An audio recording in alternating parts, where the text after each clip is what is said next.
자, 잘 들리고 잘 보이죠, 여러분? 자, 오늘은 만세전. 자, 231쪽에 있는 만세전부터 할 차례죠. 다행히 우리가 이 만세전 작품은, 보충 수업 시간에 한번 다뤘었는데, 여러분들 아마 기억이 또 안 날 겁니다. 자, 그래서 선생님이 다시 여기 교과서에서부터 좀 차근차근 살펴볼 건데, 자, 이때 만세전이라고 했을 때, 이때 만세는 3.1운동을 이야기하는 것이다. 이런 이야기 했었습니다, 여러분. 자, 3.1운동이 3.1 만세 운동이니까, 3.1 만세 운동 직전에 조선의 모습이 어땠는지, 뭐 이런 것들에 대해서 서술하고 있는 작품이다. 뭐 이런 이야기 했었고. 자, 그 다음에 이 작품의 작가인 염상섭. 자, 이 염상섭 씨는, 자, 우리나라를 가장 대표한다고 할 수 있는 그런 소설가고, 자, 이 사람의 이제 대표적인 소설은 3대가 있습니다. 1930년대에 썼던. 자, 1921년에 등단을 해서 20년대, 30년대까지 뭐 거의 우리나라를 주름 잡았고, 뭐 물론 그 이후에도 50년대에도 두파산, 뭐 이런 작품들을 남기면서 굉장히 우리나라를 대표하는 소설가로 이렇게 자리를 잡았고, 특히 이 3대라는 작품은 그 20세기의 가장 훌륭한 한국 소설이다라고 뽑힐 정도로 굉장히 좋은 평가를 받았던 작품입니다. 자, 그런데 왜 이렇게 좋은 평가를 받았냐면 이 사람이 추구했던 거, 이 사람 사실주의를 추구했습니다. 사실주의. 그러니까 뭔가 있는 그대로 쓰고 그 시대의 상황을 그대로 보여주고 이런 능력이 굉장히 탁월했던 사람인데, 자, 그 능력이 가장 극대화된 작품이 3대이고, 이 만세전은 3대에 비해서는 이 작품의 길이가 굉장히 짧지만 그래도 이 만세전을 읽으면 1919년 직전에 우리나라가 어떤 모습이었는지 이런 것들 뭐 정확히 파악할 수 있습니다. 자, 그래서 여기서 이제 우리한테 질문을 두 가지 던지고 있는데, 만세는 어떤 사건이냐? 3.1운동을 이야기하는 겁니다. 3.1 만세운동. 자, 그 다음에 두 번째 있는 일제강점기에 일본에서 공부하는 유학생들은 어떤 생각을 하면서 지냈을까? 뭐 이런 것들 생각해 볼 수 있지. 야, 이 유학생들이 어떤 생각을 하면서 살았을까? 야, 일단 일본 유학을 갈 수 있다는 얘기는 집이 부자라는 얘기야. 뭐 지금도 마찬가지지만 유학을 가려면 돈이 많이 들지. 근데 심지어 그 식민지 시절에 유학을 할 수 있다는 것은 뭐 굉장히 집이 풍족하다는 뜻입니다. 자, 이렇게 풍족한 사람들은 이 식민지라는 현실을 어떻게 받아들이면서 살았을까? 뭐 좀 궁금하죠. 뭐 어떻게 적극적으로 대항했을까? 막 미스터 선샤인이 나오는 것처럼 미스터 선샤인에서 변요한이 정말 있는 집 자식 아니냐? 그냥 그 변요한처럼 정말 노블리스 오블리주를 실천하면서 그렇게 살았을 것인지, 아니면 그냥 부잣집 아들이니까 나는 이런 상황 잘 모르겠다, 뭐 이렇게 생각하면서 살았을지, 뭐 이런 것들에 대해서 뭐 상상해 볼 수 있겠습니다. 자, 그러면 우리는 본문으로 가서 몇 가지 또 체크를 하면서 갑시다. 자, 이 작품은 우리가 이미 일전에 자세하게 그 올림포스에서 설명을 했지만 그때 수업을 안 들은 사람이 있기 때문에 또 한번 자세히 설명을 하겠습니다. 자, 일단 만세전은 3.1운동 직전에 암울한 시대 상황을 사실적으로 그려낸 소설이다. 자, 여기에 많은 정보가 있죠. 3.1운동 직전에 암울한 시대 상황을 사실적으로. 자, 그래서 이 작품은 사실주의에 입각한 소설이다. 뭐 이렇게 평가할 수 있겠고. 자, 그리고 일제강점기 시대 상황 어떠했는지 이런 것들 우리가 상상해야 한다. 자, 이렇게 얘기했는데, 자, 사실은 이 작품은 구조도 특이하고 굉장히 뭐 좀 중요한 작품입니다. 자, 그래서 우리가 여기서 뭐 해야 되냐면 이 소설의 구조를 파악해야 된다. 자, 소설의 서사 구조를 파악해야 되는데, 자, 이건 좀 이따 설명할 건데 미리 얘기하겠습니다. 자, 이 소설은 여로형 구조를 가지고 있습니다. 여행의 길이다, 이런 뜻이에요. 여로형 구조를 가지고 있고, 자, 그 다음에 다른 말로는 우리 뭐 다른 참고서 보면은 이렇게 써 있을 겁니다. 원점 회귀형 소설이다, 뭐 이렇게도 써 있습니다. 원점 회귀는 원래 출발한 곳으로 돌아온다, 이런 뜻이에요. 자, 우리 여기서 나가 원래 동경에서 출발을 하는데 동경에서 서울을 갔다가 다시 동경으로 돌아오는 그런 구조를 가지고 있습니다. 자, 그래서 원점 회귀형 소설이다. 자, 이렇게 이야기를 하는데 이게 왜 중요하냐면 이 이동을 할수록, 장소를 이동할수록 우리 주인공이죠. 우리 나의 심리가 변합니다. 자, 그래서 이 장소가 점점 그 여행의 일정이 계속될수록 우리 중심 인물인 이 나의 심리 상태가 어떻게 변하는지 뭐 이런 것들 확인을 해야 됩니다. 이런 것도 아주 중요한 포인트가 될 수 있어요. 자, 그리고 두 번째로는 우리가 여기서 뭐 해야 되냐면, 자, 이 작품에서 어쨌든 일제에 대한 비판, 아니면 조선에 대한 비판도 있습니다. 일제나 조선에 대해서 어느 정도 일정 부분 비판을 가하는 부분이 있는데, 이제 그런 부분이 어떻게 나타나고 있는지, 뭐 이런 것들 체크를 좀 해야 되고, 자, 그 다음에 일단 이 작품은 소설이기 때문에, 소설에서는 무조건 인물 따라가야 한다고 했지. 인물의 뭐 성격, 뭐 인물이 현실에 대응하는 태도, 뭐 이런 것들 무조건 파악을 해야 됩니다. 자, 이런 것들은 뭐 소설에서 기본적으로 하는 겁니다. 뭐 서점 관례에서는 시적 화자의 뭐 태도나 정서, 뭐 상황 이런 것들 이해해야 되는 것처럼 서사 작품에서는, 그러니까 소설에서는 인물의 성격이나 태도, 현실 대응 방식, 뭐 인물의 한계, 뭐 이런 것들, 인물과 관련된 요소들 체크해야 됩니다. 자, 그러면 이 작품에 대해서 먼저 이야기하기 전에, 자, 이 작품 먼저 들어가기 전에 줄거리를 한번 체크를 한번 해봅시다. 줄거리 옛날에도 내가 한번 다 이야기를 해줬었는데, 또 기억이 안 나니까. 자, 이 작품의 줄거리를 먼저 살펴보면, 이 작품에서 나오는 이인화라는, 이 이름을 가진 나가 나옵니다, 나. 자, 우리 작품의 주인공 이인화예요, 이인화. 자, 이 이인화는 동경에 유학가 있는 학생입니다. 동경 유학생이에요. 자, 그런데 어느 날 아내가 위독하다는 전보를 받게 돼요. 아내가 위독하다는 전보를 받고, 이제 아내가 죽기 전에 남편이 이제 가서 얼굴을 비춰야 되겠죠. 자, 그래서 이 아내가 위독하다는 전보를 받고, 이제 한양, 그 당시에 서울로, 향하게 됩니다. 자, 그래서 서울로 이제 이동을 하려고 하는데, 이제 동경에서 이제 출발해서 이 배를 타고 가야 돼. 이때는 이제 비행기 없으니까. 배를 타고 가는데, 그 배를 어디서 타냐면, 하관이라는 동네에 타는데, 하관이 지금 우리가 아는 말로 하면 시모노세키를 얘기합니다. 자, 이 시모노세키에 가서 배를 타려고 합니다. 자, 근데 이 배를 타려고 하는데 이상하게 나만 검열을 하는 거야. 이 검사를 하는 거야. 자, 그래서 여기서 이제 심한 검열을 받게 되고, 이제 막 소지품도 뒤지고 막 검사를 받게 되는 겁니다. 자, 여기서 굉장히 이 이인화가 모욕감을 느낍니다. 아, 뭐야? 왜 나한테만 이래? 막 하는데, 이 모욕감을 느낍니다. 자, 그래서 이 시모노세키에서 이 배를 타고 부산에 옵니다. 자, 부산에서 통과를 해서 들어갈 때도 또다시 굉장히 아주 철저한 검열을 받게 되고, 여기서도 이제 모욕감이 점점 상승합니다. 자, 그래서 이제 여기서부터 슬슬 이제 느끼는 거예요. 아, 내가 조선 사람이어서 그렇구나. 자, 근데 여기서 이제 우리 지문에 나와 있는 부분이 이 부분인데, 자, 여기 이 시모노세키에서 부산으로 이동하는 이 배 안에서, 옛날에는 그러니까 배가 천천히 갈 거 아니야. 그러니까 일본에서 우리나라까지 오려면 시간이 많이 걸릴 거 아니야? 자, 그러니까 이 배 안에서 목욕탕에 갑니다. 자, 목욕탕에 가서 이제 씻고 있는데, 그때 이제 일본 사람들끼리 어떤 대화를 나눠요. 자, 이 대화를 듣게 되는데, 이 대화를 들은 다음부터 이 나가 점점 어머, 이 사람들은 엄청 나쁜 사람들이구나. 뭐 이런 것들을 이제 인지하게 되는 거예요. 자, 이 대화를 통해서 이제 조선의 상황에 대해서 이제 점점 인식하게 됩니다. 자, 그래서 어떤 내용을 들었고 어떻게 인식하게 되는지는 우리 지문에서 나올 거예요.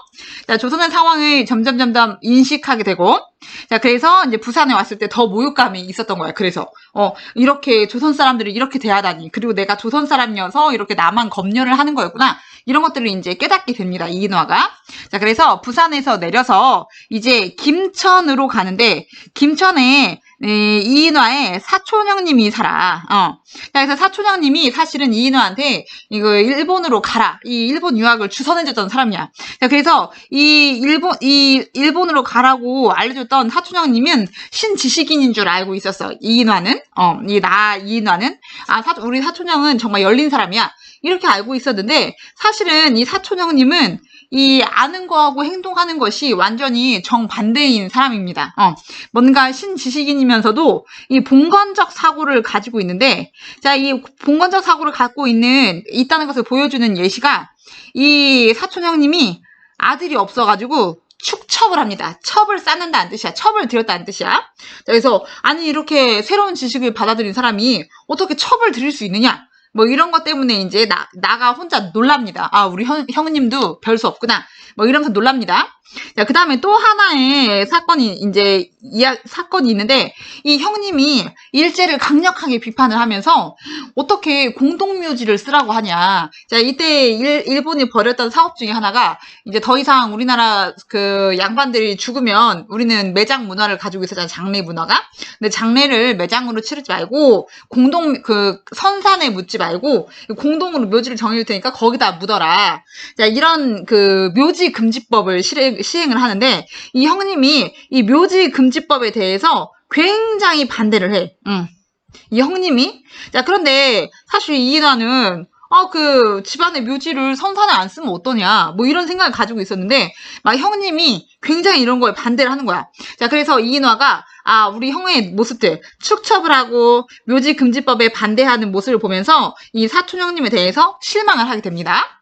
이런 부분이 또 좀 나온 다음에, 김천에서 이제 어디로 가냐면, 이제 이인화가 대전으로 갑니다. 자, 그래서 대전에서 기차가 잠깐 쉬게 되는데, 그러니까 부산에서 김천 갔다가, 김천에서 대전에서 잠깐 기차 쉬었다가 이제 서울로 가는 건데, 대전에 가서 이제 대전의 길거리를 보면서, 우리나라 정말 많이 변했구나, 뭐 이런 걸 느끼기도 하고, 자, 그 다음에 이제 대전에서 바라본 그 사람들의 모습들, 이게 이제 우리 올림포스에 나왔던 부분이었는데, 그 대전역에서 본 게 뭐냐면, 대합실에 어떤 그 헌병들이 이렇게 죄인들을 다 포승줄로 묶어서 가는데, 딱 봤더니 어떤 여자가 뒤에 아이를 업은 채로 포승줄에 묶여 있는 그 장면을 보고, 이제 나가 굉장히 뭔가 막 이렇게 경멸을 느끼는, 이 일제에 대해서 정말 분노를 느끼는, 뭐 이런 장면들이 우리 올림포스에 있었습니다. 자, 이렇게 하고 나서 이제 서울에 도착을 합니다. 서울에 도착을 했더니 이 위독했다고 했던 아내는 이미 사망을 했어. 자, 근데 이때 아내가 왜 죽었냐면, 이 아내가 그 병원에 가면 살 수도 있는데 병원을 가지 않습니다. 왜냐면 아내가 전통 방식으로만 치료를 했던 거야. 그러니까 약간 이렇게 미개한 방식으로, 뭐 이런 방식으로 치료를 했다가 결국 아내가 낫지 못하고 죽습니다. 자, 그래서 이런 상황에서도 이제 이인화가 이런 상황, 이인화는 이런 상황, 이 전체적인 조선의 상황, 아직도 이런 미신으로 치료를 하고, 그 다음에 첩을 쌓고, 묘지를 어디에 쓸 것이냐가 가장 중요한 이런 조선의 상황에 굉장히 염증을 느끼고, 이제 실망하게 됩니다. 자, 그래서 이인화가 여기서 이렇게 얘기한다고 했지, 이곳은 무덤이다. 이인화가 여기는 무덤이다. 뭔가 구더기가 들끓는 무덤이다. 뭐 이렇게 이야기를 합니다. 난 이런 곳에 있을 수 없다. 라고 하면서 이 조선은 바로 이런 무덤 같은 곳이다. 이렇게 얘기를 합니다. 자, 그래서 이인화가 나는 이런 곳에 있지 않겠다. 자, 그런데 이 이인화가 이 동경에서 처음 출발을 할 때, 그리고 15નો 새끼를 통과할 때, 부산을 거쳐서 김천을 거쳐서 대전을 거쳐서 서울로 갔을 때 점점 이인화가 이 현실을 인식합니다. 나는 나라를 빼앗긴 이 조국의 백성일 뿐이구나. 뭔가 식민지 백성으로서 분노를 느껴. 현실을 인식하면서 분노를 느낍니다. 이게 뭐야. 이런 나쁜 일본 놈들. 니들이 어떻게 이럴 수 있어. 막 하면서 이게 이렇게 사람이 살 수 있는 거야? 막 하면서 굉장히 분노를 합니다. 네, 이렇게 분노를 하는 부분이 이제 점점 나오면서, 자, 그런데 이인화가 이렇게 조선의 이 상황에 뭔가 실망하고 크게 염증을 느끼면서 뭐라고 하냐면, 나는 이런 무덤 같은 곳에 있을 수 없다. 그래서 어떻게 하냐면, 나는 다시 동경으로 돌아가야겠다. 이렇게 생각을 합니다. 자, 그래서 서울에서 이인화가 다시 동경으로 돌아가는 내용. 이게 만세전의 내용이 됩니다. 그래서 아까 이걸 뭐라고 했냐면, 원점 회귀형 소설이다. 이렇게 얘기했지. 자, 이 원점 회귀형 소설이 바로 이 얘기입니다. 동경에서 출발해서 서울까지 오지만 결국은 또다시 동경으로 돌아가는 내용이다. 뭐 이런 뜻입니다. 자, 그래서 이 원점 회귀형 소설이고, 자, 그 다음에 이렇게 장소를 이동하게 되잖아. 이런 식으로. 자, 이 장소를 이동하는 게 결국 여행의 일정이라는 거야. 여행의 일정. 자, 이것을 우리는 다른 말로 여로라고 합니다. 자, 그래서 이 소설이 여로형 구조를 가지고 있다. 이렇게 이야기를 했던 거예요. 자, 그래서 이 작품은 여로형 구조. 자, 이렇게 장소를 이동하는 이 과정에서 이인화가 뭔가를 인식하게 되고, 자, 그렇지만, 그리고 거기서 분노를 일으키기도 하지만, 거기서 뭔가 어떤 더 적극적인 행동은 하지 않고, 다시 동경으로 돌아가는, 뭐, 이런 내용이다. 자, 이 내용이 다 올림포스에서 전에, 선생님이 이야기를 했던 내용입니다. 기억이 안 날 거예요. 자, 그러면 이제 본문으로 다시 돌아가서, 이제 여기 본문을 보면서 또 이야기를 해보십시다. 자, 일단 앞부분의 줄거리를 봐야 되겠죠? 자, 여기 만세전, 만세전 제목부터 보면, 자, 여기 앞전자입니다. 앞전자. 만세 직전 뭐 이런 뜻이에요. 우리나라 사실주의의 대가인 염상섭 씨의 작품이고.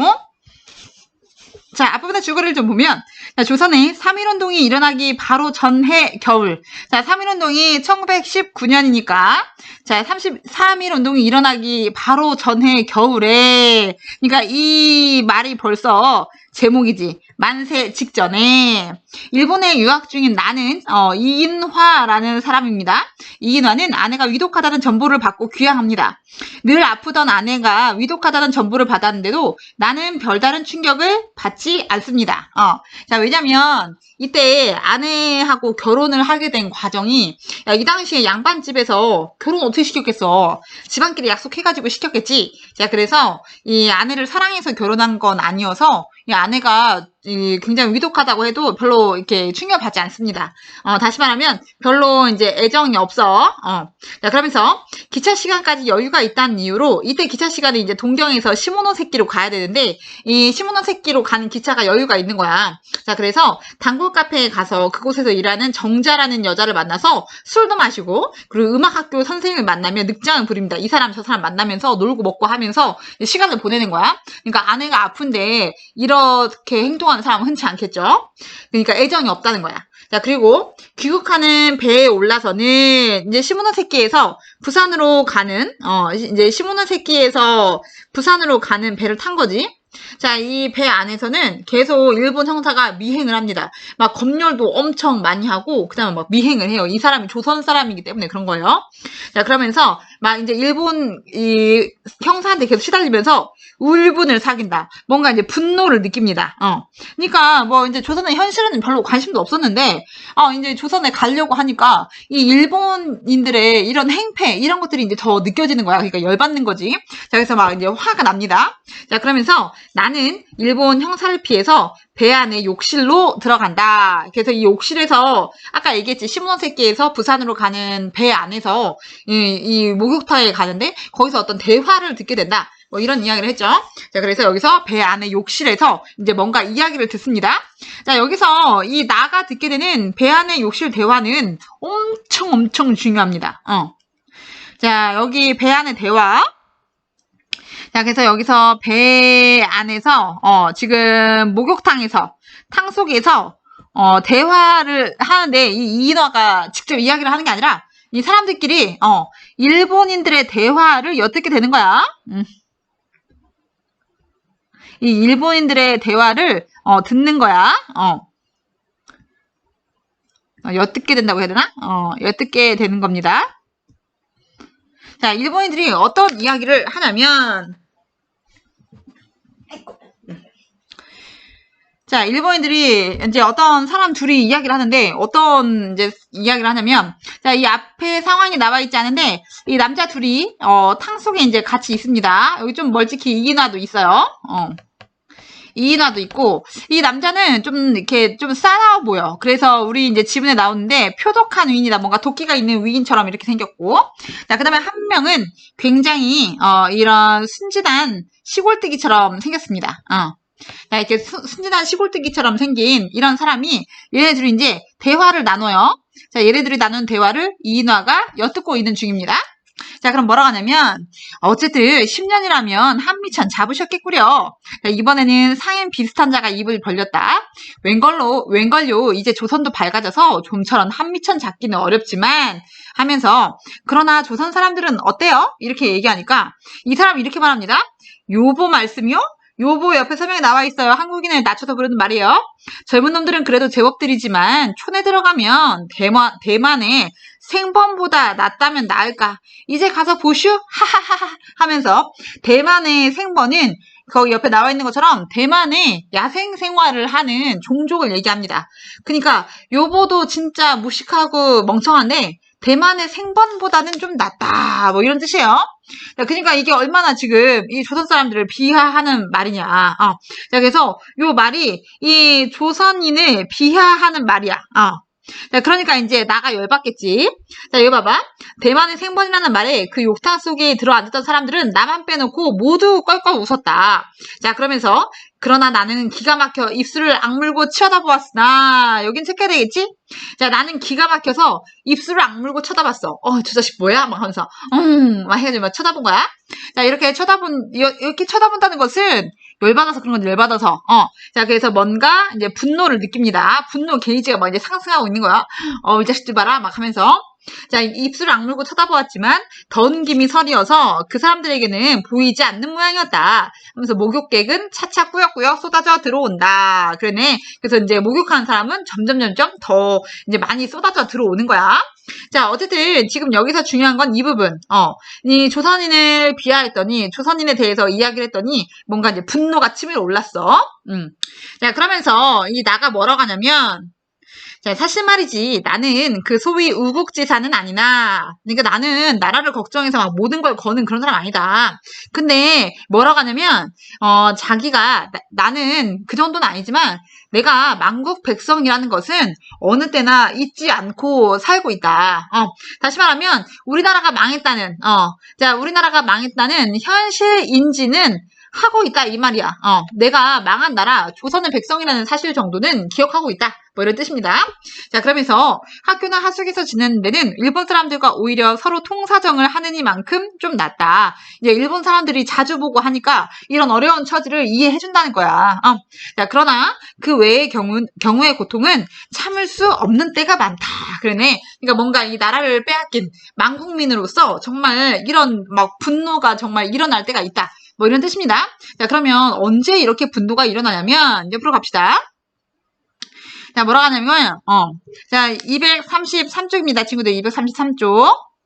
자, 여기 보면 그러나 또 한편 생각하면 만국 백성이 된 지 벌써 근 10년 동안 자, 만국 백성이 공식적으로 된 게 1910년이에요.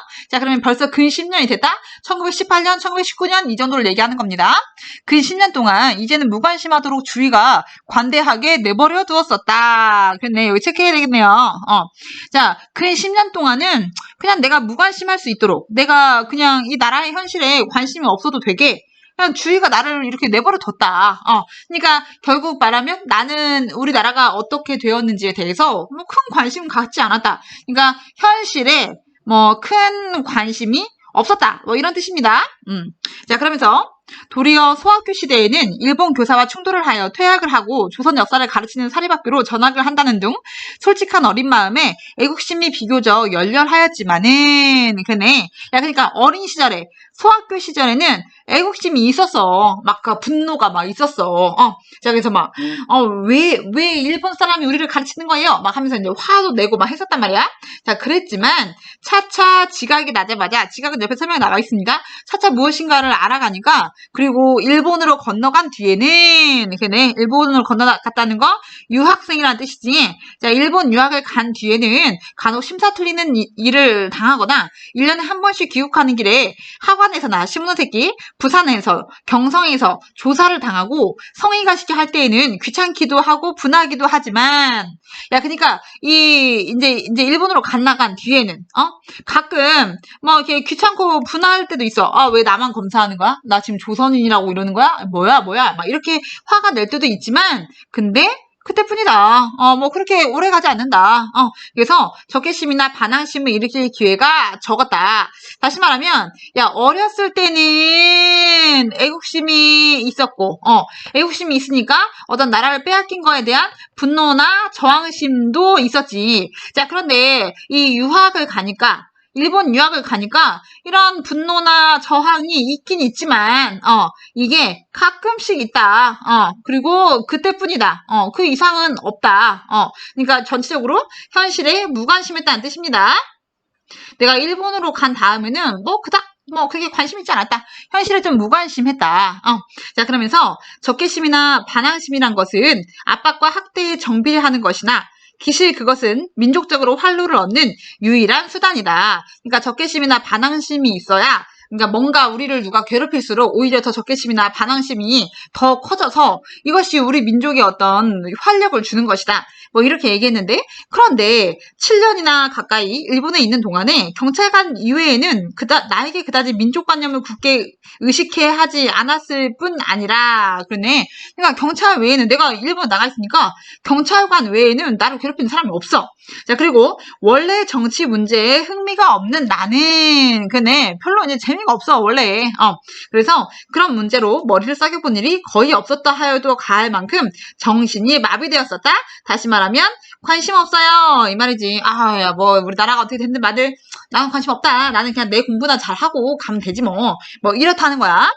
자, 그러나 요새 와서 나의 신경은 점점 흥분하지 않을 수가 없다. 그러네. 다시 말하면 요즘은 지금 특히 이 배에서는 말이야. 이 한양으로 서울로 가기 위해서 배를 타는데 여기서는 점점 흥분이 돼. 다시 말하면 뭔가 감정이 느껴진다는 거야. 이 뭔가 감정의 변화를 지금 나가 겪고 있고 이때 감정은 일제에 대한 감정이라는 거지. 자, 일제에 대해서 뭔가 감정 변화를 겪는 중입니다. 자, 그러면서 뭐라고 하냐면 이것을 보면 적개심이라든지 반항심이라는 것은 보통 경우에 자동적 이지적이라기보다는 이런 거 보면은 적개심이나 반항심은 자동적으로 생기는 게 아니라 피동적, 누군가에 의해서 그리고 감정적으로 유발되는 것 같다. 막 그 말이야. 그러니까 이 일본 애들이 계속해서 우리를 자극을 하니까 이 저항심이나 적개심이 생긴다. 뭐 이런 뜻이야. 자, 그러면서 다시 말하면 일본 사람은 지나치는 말 한마디나 그 태도로 말미암아 조선 사람의 억제할 수 없는 반감을 끌어오르게 한다. 이 조선 사람의 억제할 수 없는 반감, 이게 분노고 저항심이고 뭐 그렇겠지. 그러니까 일본 사람들은 그 태도, 좀 이렇게 지나치게 말하는 이런 태도들이 이 조선 사람들의 뭔가 이 반항심을 끌어올리게 해. 이 사람들을 움직이게 한다는 거야. 자, 그래서 그러나 그것은 결국에 조선 사람으로 하여금 민족적 타락에서 스스로를 구하여야 하겠다는 자각을 주는 가장 기묘한 원동력일 뿐이다. 그러니까 일본 사람들이 더 괴롭히면 괴롭힐수록 뭔가 이 조선인들에게는 진짜 이놈의 나라 되찾아야 되겠어. 막 이런 희망을 갖게 한다는 거야. 자, 그러면서 뭐라 했냐면 지금도 목욕탕 속에서 듣는 말마다 귀에 거슬리지 않는 것이 없지만 그것은 될 수 있으면 많은 조선 사람들이 듣고 오랜 몽유병에서 깨어날 기회를 주었으면 하는 생각을 자아낼 뿐이다. 그러네. 다시 말하면 이 조선 사람들은 지금 몽유병에 걸린 상태다. 이 말이야. 아무것도 모른다는 거야. 그래서 지금 나는 이 이야기를 조선 사람들이 많이 들어서 이놈의 몽유병에서 좀 그러니까 뭔가 아무것도 모르는 이런 상태에서 좀 벗어났으면 좋겠다. 뭐 이런 이야기를 하고 있는 겁니다. 자, 어쨌든 지금 그 목욕탕 안에서 배 안에 목욕탕 안에서 어떤 두 사람의 대화를 이인화가 엿듣고 있고 그래서 그 대화를 들을수록 뭔가 지금 요보 대만의 생법보다는 좀 낫다 이런 표현을 통해서 지금 굉장히 분노하고 있는 중입니다. 분노 게이지가 상승 중이야. 그래서 이것들 뭐야? 지금 장난하는 거야? 막 하면서 지금 점점 분노 게이지가 상승하고 있습니다. 자, 잠깐 끊어갔다가 234쪽, 35쪽부터 다시 이어서 선생님 찍도록 하겠습니다.